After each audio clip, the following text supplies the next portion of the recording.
श्री स्वामी समर्थ। नमस्कार मंडळी, मी पूजा तुम्हा सर्वांचं आपल्या एका नवीन छोट्याशा व्हिडिओमध्ये स्वागत करते। तर आज मस्त अशी मी फ्लावरची रस्सा भाजी कशी बनवायची ते सांगणार आहे।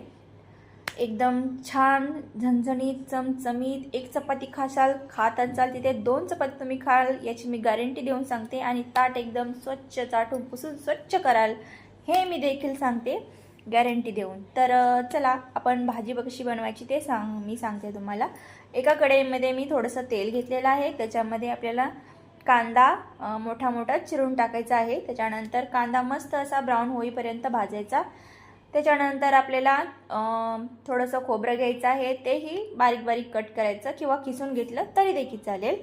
तेही त्याच्यामध्ये टाकायचं आहे, छान असं मिक्स करायचं आहे। कांदा खोबरं मिक्स करायचं आहे। त्याच्यानंतर आपल्याला त्याच्यामध्ये धने टाकायचे आहेत, धनेही चांगले फ्राय करायचे, कोथिंबीर टाकायची आहे। आणि हे सगळं फ्राय झाल्यानंतर मिक्सरमधून बारीक वाटण करून घ्यायचं आहे। आणि नंतर त्याच कढईमध्ये थोडंसं तेल टाकून जिरेची आणि तमालपत्राची फोडणी द्यायची आहे। बारीक केलेलं जे वाटण आहे ते त्याच्यामध्ये टाकायचं आहे, छान असं मिक्स करायचं आहे तेल सुटेपर्यंत। त्याच्यानंतर त्याच्यामध्ये थोडीशी आपली घरगुती लाल मसाला टाकायचा आहे, थोडीशी हळद टाकायची आहे। बाकीचे कोणतेही मसाले आपल्याला त्याच्यामध्ये ॲड करायचे नाहीत। छान असं मिक्स तेल सुटेपर्यंत मिक्स करत राहायचं आहे। मस्त असं छान तेल सुटलं की मग त्याच्यामध्ये आपल्याला छान असा स्वच्छ धुवून घेतलेला फ्लावर एकदम नीट चेक करा।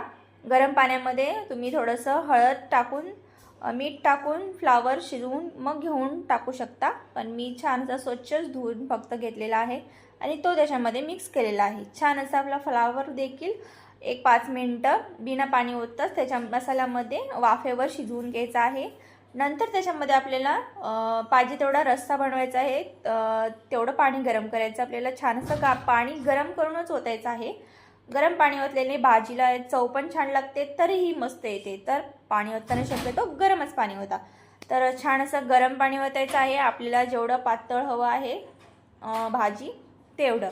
छान असं मंद आचेवर आपल्याला हे भाजी एक 10 मिनिटं मंद आचेवर आपल्याला ही भाजी शिजवायची आहे। फ्लावर शिजायला काही जास्त वेळ लागत नाही, त्यामुळे झटपट अशी ही आपली भाजी बनवून रेडी होते अगदी 15 ते 20 मिनिटात, जर तुम्ही प्रिपरेशन काहीही केलं नसेल तरी देखील।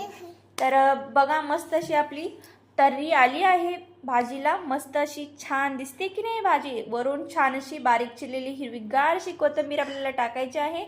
चवीनुसार मीठही मी त्याच्यामध्ये टाकलेलं आहे, कारण मिठाशिवाय कोणत्याच पदार्थाला चव येत नाही, त्यामुळे मीठ चवीनुसार टाका। आणि छान अशी आपली भाजी बघा रेडी आहे। मस्त अशी छान अशी चपातीसोबत खा, भाकरीसोबत खा किंवा गरम गरम एकदम वाफळलेल्या भातावर टाकून मस्त असं एन्जॉय करा। चला भेटूया उद्याच्या व्हिडिओमध्ये, तोपर्यंत बाय। व्हिडिओ आवडल्यास व्हिडिओला लाईक करा, नवीन असाल चॅनलवरतीच्या चॅनलला सबस्क्राईब करायला विसरू नका। धन्यवाद सर्वांना। श्री स्वामी समर्थ।